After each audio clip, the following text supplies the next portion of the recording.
Hai sobat cerdas, sobat pasti tahu ya ini adalah power bank. Ya, ini sudah bukan barang asing lagi bagi kita, bahwasanya dengan power bank ini kita bisa mengecas HP kita saat berada di luar, saat tidak ada colokan, dan keadaan baterai HP kita dalam keadaan lowbat. Oke, pagi ini kita akan mereview sebuah power bank jumbo. Mungkin kalau sobat-sobat tahu, power bank ini biasanya punya kapasitas yang lumayan kecil ya, cuma 10.000 mAh ya, mAh. Ada juga yang 500 mAh seperti itu, dan itu biasanya kalau yang 10.000 itu bisa ngecas HP sampai 3 kali, tergantung kapasitas HP-nya, 3 kali atau 2 kali seperti itu. Nah, bayangkan apa yang terjadi jika misalnya kita sedang berada di luar ruangan, kemudian saat kita camping, kita butuh daya yang besar, tentu kita butuh power bank yang ukurannya jauh lebih besar. Ya, pagi ini kita akan mereview power bank jumbo. Ya, power bank jumbo ini biasanya disebut juga dengan power station. Nah, cuma power station ini sangat luar biasa ya kan sobat-sobat, bahwasanya power station ini bukan power station built-in bawaan pabrik, tapi adalah custom yang mana kita bisa request kepada si pembuatnya, yaitu dari servo motor, atau kalau misalnya sobat-sobat penasaran pengen punya juga, itu bisa mengunjungi YouTube-nya, yaitu di YouTube Bukit Adam. Oke, power station yang akan kita review pagi ini yaitu power station dengan fitur ATS yang mempunyai kapasitas baterai 1200 Ah, kemudian punya fitur ATS. Oke, secara solid, secara body ini sangat solid ya sobat, perhatikan, dengarkan. Kemudian di sini sudah ada frame aluminiumnya untuk menyangga frame ini, jadi ini sangat aman kalau misalnya kita tenteng kayak gini untuk kegiatan outdoor kita, atau bahkan saat mati listrik di rumah kayak gitu, ini sangat bisa diandalkan. Oke, apa saja fitur yang dimiliki oleh power bank ini, power station ini? Yang pertama yaitu adalah fitur ATS. Ya, kalau sobat tidak tahu apa itu fitur ATS, mungkin bisa diasumsikan seperti UPS yang atau alat untuk backup power kita yang di komputer itu. Kalau misalnya sedang ada mati listrik, komputer kita tidak ikut mati. Karena apa? Karena listriknya masih disuplai, masih disediakan oleh UPS itu dalam waktu beberapa menit sampai kita bisa untuk menyadon atau mematikan komputer kita dengan aman. Nah, fitur ATS juga sama. Power station ini sudah punya fitur itu, jadi kalau misalnya kita kerja, kita bisa memanfaatkan power station ini sebagai UPS raksasa kayak gitu ya, UPS jumbo, karena kapasitasnya sangat luar biasa. Jadi dengan UPS ini, walaupun mati listrik, kita masih bisa kerja dalam durasi beberapa jam seperti itu. Oke, nah fitur pertama itu ATS, kemudian dia juga mempunyai 3 buah port AC di sini, yaitu harus bolak-balik 3 buah port AC, yang mana sudah pure sine wave ya sobat, bahwasanya dengan jadi sinyal arus AC itu kalau dalam dunia power station itu biasanya ada 2. Ada yang pure sine wave atau gelombang sinus murni, ada juga yang modified sine wave kayak gitu. Jadi ada yang modifikasi kayak gitu. Nah, pure sine wave atau PSW ini sangat aman jika sobat ingin menancapkan atau menghubungkan perangkat elektronik agan dengan power station ini. Oke, seperti itu ya. Oke, di sebelah belakang ini ada beberapa colokan, ada kipas 2 di sini, jadi sangat luar biasa untuk untuk pendinginannya sangat oke. Sudah ada 2 kipas di sini. Kemudian di sini ada MCB, bahasa ini adalah mode power on off, masternya gitu ya, on off-nya. Jadi kalau kita turunan ke bawah ini benar-benar mati, kalau ke atas ya nyala semuanya. Berarti jadi ini kalau kita ingin memakai power station ini, pastikan MCB-nya dikeataskan seperti ini. Kemudian ini ada port untuk charging lewat lighter mobil kayak gitu. Misalnya kita sedang bepergian atau apa kayak gitu, kemudian kok power station kita kok dayanya kok tinggal dikit kayak gitu ya. Jadi kita bisa ngecasnya sambil jalan lewat sambil menuju tempat yang kita tuju itu dengan port lighter seperti ini. Jadi dari servo motor sudah menyediakan kabelnya, jadi nanti ditancapin ke mobil, pastikan dalam kondisi mobil jalan seperti itu. Jadi ketika mobil jalan, maka dia untuk port lighternya itu sudah sangat cukup, walaupun memang tidak bisa cepat untuk ngecas power station ini, tapi setidaknya bisalah untuk menambah daya dari power station ini seperti itu. Nah, ini nanti ditancapin ke port lighter di mobil. Nah, ini kemudian yang ini port yang ini bisa ditancapin di sini untuk ngecas si power stationnya ini sambil jalan menuju tempat yang diinginkan seperti itu. Kemudian di bagian sini ada colokan AC, maksudnya colokan untuk ke PLN seperti itu. Jadi di sini untuk chargernya sudah di dalamnya, jadi kita tidak perlu membawa charger seperti itu, tinggal bawa kabelnya saja kayak gitu. Itu misalnya di rumah itu tinggal cas saja, itu sudah enak. Jadi kita nggak akan takut kelupaan untuk bawa chargernya. Kemudian di sini ada circuit breaker untuk DC-nya. Jadi di sini ada port lighter juga. Jadi ini untuk output 12 volt. Jadi misalnya akan punya perangkat-perangkat yang membutuhkan daya DC, listrik DC 12 volt, itu bisa ditancapkan di sini. Tinggal beli saja, tinggal custom aja port lighter seperti ini. Nanti outputnya yang sebelah sini itu bisa disesuaikan lah, misalnya untuk perangkat apapun kayak gitu. Entah misal untuk modem IndiHome atau apa yang lain kayak gitu, atau bahkan mungkin lampu-lampu 12 volt yang berada di online shop seperti itu sangat bisa dipakai di sini. Jadi gitu, kayak gitu ya. Kemudian dari sisi depan, seperti tadi sudah sempat saya shoot bahwasanya di bagian depan ini ada 3 port AC pure sine wave, kemudian ada tempat untuk ngecas HP, ada 2 biji di sini. Ini bagian ada support untuk quick charge dan power delivery. Jadi yang atas ini, yang tipe C ini support untuk power delivery, sedangkan yang tipe A-nya dia itu support quick charge 3.0 seperti itu. Kemudian di sini ada kolometernya, di sini ada circuit breaker untuk AC. Jadi kalau misalnya ada circuit breaker itu apa? Mungkin kalau yang tidak tahu, sobat cerdas, itu circuit breaker itu adalah semacam sekring gitu di rumah ya. Jadi ketika AC-nya ini kelebihan beban, karena ini bebannya maksimal yang bisa dikeluarkan oleh inverternya di dalamnya ini adalah 1000 watt. Jadi kalau bebannya di atas 1000 watt, maka ini akan jeklek kayak gitu ya, akan off. Kemudian kalau misalnya pengen nyalain lagi, tinggal ditekan ke dalam seperti itu. Nah, di belakang tadi itu juga ada circuit breaker, tapi circuit breaker untuk AC, untuk DC. Jadi kalau misalnya dari port ini, port untuk cas ini, kemudian dari port yang lighter yang di belakang tadi itu kelebihan beban, maka akan mati juga, akan off juga kayak itu circuit breakernya, tinggal dinyalain lagi. Kemudian di sini ada port untuk nyalain, ada tombol untuk nyalain inverternya. Jadi selama ini tidak ditekan atau off ya, maka AC ini port AC ini maka akan off, jadi sangat aman. Jadi tidak khawatir kalau misalnya ada anak kecil lagi pegang-pegang kayak gitu, sih aman sih selama ini nggak dinyalain seperti itu. Oke. Yang pertama mau kita demokan yaitu adalah fitur ATS-nya. Ya, saya tadi sudah cerita bahwasanya power station ini mempunyai fitur ATS atau seperti UPS kayak gitu, yang mana dia akan tetap mensuplai daya ke perangkat elektronik kita walaupun PLN dalam keadaan mati gitu ya, atau terjadi pemadaman. Ini kita demokan. Misalnya seperti ini, kita tancepin. Nah, seperti itu ya. itu kipas ketika kita tancepin maka ada indikasi kipasnya sedang nyala sebentar.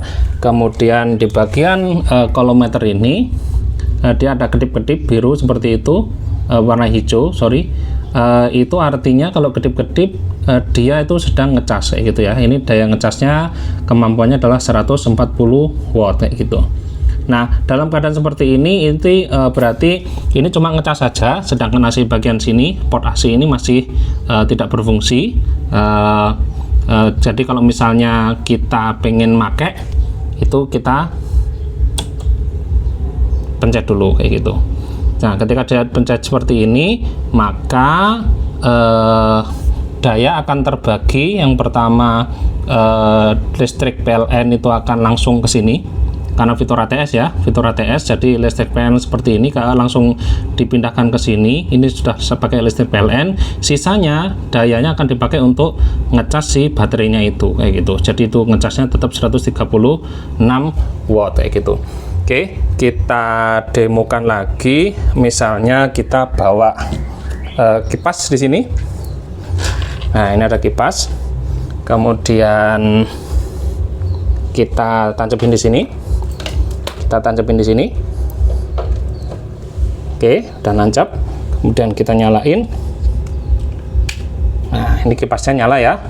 Nah, dengan fitur ATS ini, dalam kondisi seperti ini, maka kipas ini pada dasarnya itu pakai langsung listrik PLN, jadi di bypass seperti itu. Jadi dia tidak memakai baterai sama sekali. Buktinya apa? Buktinya di kolometer ini dia masih kedip-kedip. Jadi kolometer yang jenis ini dia itu akan berkedip-kedip hijau kalau dia sedang ngecas seperti itu ya. Jadi kalau dia sedang dipakai maka dia akan solid hijau seperti itu, tidak akan kedip-kedip seperti itu ya. Nah, itu contohnya, ini sudah kedip-kedip artinya dia masih ngecas dan tidak ada daya yang keluar sama sekali dari baterainya. Jadi ini murni listrik kipas ini nyala lewat PLN di bypass kayak gitu, si fitur ATS-nya tadi itu. Oke, misalnya seperti itu kita demokan. Nah, ini colokan listriknya atau charger dari yang ke power station-nya kita matiin misalnya. Nah, itu sempat mati sebentar. Bukan mati sih sebenarnya, terjadi perpindahan sebentar saja seperti itu, dan itu kipas masih tetap bisa nyala. Kemudian di sini sudah terlihat solid hijau, artinya bahwasanya listriknya itu dipakai kayak gitu ya. Itu besarnya sebesar 36 watt, tapi sebenarnya daya dari kipas ini tidak sebegitu, sekitar 30-an atau 25-an. Sisanya itu adalah daya dari inverter. Jadi inverter itu adalah perangkat untuk mengubah arus DC, arus arah menjadi arus bolak-balik atau arus AC, yang mana si inverter sendiri sebenarnya punya beban beberapa watt seperti itu ketika dia dinyalakan. Jadi jangan bingung kalau misalnya watt yang tertera di sini itu angkanya jauh lebih besar dari spek dari kipas di sini. Kipas di sini misalnya dia dayanya adalah 35 watt ya, tapi ini untuk yang maksimal ya. Kan ini nggak maksimal kan. Kalau ini kita maksimalkan ya tentu watt yang di sini juga akan jauh lebih besar seperti itu. 35 kalau ini udah kita maksimalin 35, di sini terbaca 48, artinya daya standby-nya itu sekitar 12-an volt, 12-an watt untuk si si inverternya ini. Ini pentingnya kalau misalnya kita matiin seperti ini, di sini masih terbaca si kolometernya itu masih nyala dengan besar wattnya sebesar 14 watt seperti itu. Jadi dalam kondisi standby si power station ini inverternya dia membutuhkan daya sebesar 14 watt untuk standby si power stationnya. Oke, jadi kita sudah buktikan bahwasanya fitur dari ATS-nya ini sudah berfungsi. Itu kondisi colokan listrik kita cabut, tapi ini masih nyala, bisa nyala seperti itu ya sobat. Nah, kemudian misalnya kita simulasikan lagi listrik PLN-nya nyala gitu ya.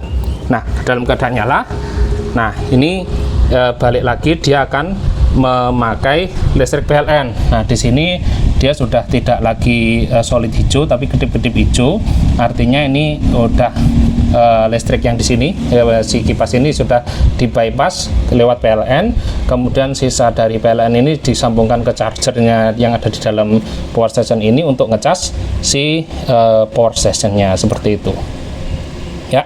Itu sudah kita demokan. Kemudian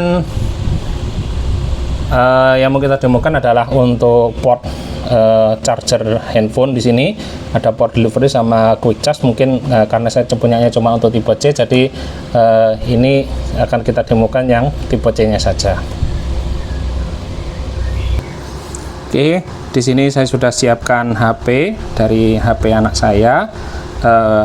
Misalnya seperti ini, kita tancepin. Dari ini kebetulan kabelnya adalah untuk tipe C ke tipe C ya, kita tancepin dulu. Ini dia tidak menyala ya. Kenapa? Karena di sini ada port untuk ada tombol untuk nyalain si charger ini. Tinggal dipencet sekali, nah dia akan ngecas seperti itu ya. Jadi jangan khawatir kalau biasanya kita dalam kegiatan outdoor harus bawa ini, dengan adanya ini maka akan sangat luar biasa. Kita bisa ngecas berkali-kali, berpuluh-puluh kali, bahkan mungkin ratusan kali untuk ngecas HP itu masih sangat aman kayak gitu ya. Ini kalau misalnya kita matiin lagi, maka dia akan mati, dia tidak akan ngecas di sini ya. Ini lambang baterainya. Nah, kalau kita nyalain lagi, nah ini sudah berubah menjadi tanda untuk ngecas seperti itu. Jadi seperti itu. Kemudian di belakang sini ya, di belakang sini tadi untuk port DC, untuk port lighternya sebenarnya kita bisa pakai untuk yang lain-lain. Kemudian kalau misalnya ada teman-teman, ada sobat yang tanya apakah kabel sekecil ini sangat aman, dari penjelasan akan servo motor bahwasannya ini sangat aman karena kabel yang dipakai ini walaupun kelihatannya kecil tapi ini adalah kabel AWG yang mana arusnya sudah diperhitungkan, sudah sangat support untuk ngecas dari mobil lighter, port lighter di mobil Lita ke power station ini. Nah, ini terdengar ya, terdengar kipasnya nyala, itu bahwasanya dalam kondisi ngecas. Kemudian di situ juga ada ada beban untuk DC, untuk beban kipas, beban AC, maka si kipas yang ada di dalam power station ini kan nyala. Karena apa? Karena di sana ada produksi panas dari charger ke baterainya seperti itu. Jadi dalam untuk ngecas besar sekitar 130-an watt tadi itu maka chargernya akan sedikit panas kan. Nah, ini intake untuk udaranya dia ngambil dari sini, kemudian yang di belakang tadi itu dia udaranya dikeluarkan oleh si kipas tadi. Jadi ini kerasa ya, ini ya, udaranya keluar seperti ini luar biasa. Jadi insya Allah aman. Jadi kalau teman-teman pesan jangan khawatir dengan panas berlebih yang ada di dalam power station ini, seperti itu. Dan ini kelihatan berisik kalau kondisi ngecas saja ya. Nah, biasanya kalau ngecas seperti ini kan kita standby di rumah ya. Jadi kalau di rumah lagi nggak dipakai atau mungkin lagi dipakai kerja dengan fitur ATS-nya tadi itu, ya sudah dia akan ngecas. Nanti ketika cas ini sudah full, maka kipas itu akan mati, baterainya akan 100% seperti itu ya. Oke, yang akan kita demokan lagi yaitu port yang ini. Port yang ini itu bukan hanya untuk ngecas dari mobil seperti itu ya, tapi juga bisa ngecas dari solar panel. Oke, mungkin kita matikan dulu ini listriknya, kabel chargernya kayak gitu. Nah, itu masih akan nyala. Karena apa? Karena di dalam itu suhunya kan masih terdeteksi agak tinggi ya, nanti lama-lama dia akan mati sendiri seperti itu. Ketika suhunya sudah lumayan turun di dalam, maka dia akan mati. Oke, habis ini kita akan demokan bagaimana kalau misalnya si power station ini dihubungkan dengan solar panel. Kita sudah siapkan sebuah solar panel di situ 100 WP. Ini port DC-nya di sini ya. kita tinggal tancepin aja di sini kayak gitu. Kemudian kita lihat ya, di situ ada dia itu ngecas di 51 watt gitu ya. Ini terlihat lambang baterainya dia bergerak seperti itu. Jadi kondisi ini jam setengah 10, watt yang bisa diproduksi dari solar panel itu sebesar 50 watt itu ya. Jadi ini bisa terbukti bahwasanya dengan solar panel itu port DC tadi itu dia bisa ngecas si power station itu dengan baik kayak gitu. Terkait besarnya watt yang bisa masuk di power station ini itu memang tergantung dari kualitas si solar panelnya seperti itu. Walaupun solar panelnya dengan spek 100 WP 100 watt peak, tapi apabila efisiensi atau ini ya kualitasnya kurang baik, biasanya ya memang nggak baik juga sih, nggak bisa 100% seperti itu. Kecuali mungkin nanti kalau misalnya kita coba siang hari yang mana panas bener-bener terik kayak seperti itu, mungkin dia akan bisa mendekati ya 60-70% itu udah sangat bagus seperti itu. Oke, jadi ini bukti dengan solar panel itu dia bisa ngecas di angka 51 wattan. Oke, jadi seperti itu ya kawan. Jadi dengan power station, dengan tambahan solar panel, misalnya kita sedang berkegiatan outdoor, kita tidak takut atau khawatir bahwasanya nanti power station kita kehabisan daya, karena kita bisa ngecas ulang si power station ini dengan membawa sebuah solar panel seperti itu. Itu jenisnya adalah solar panel fleksibel dari POMR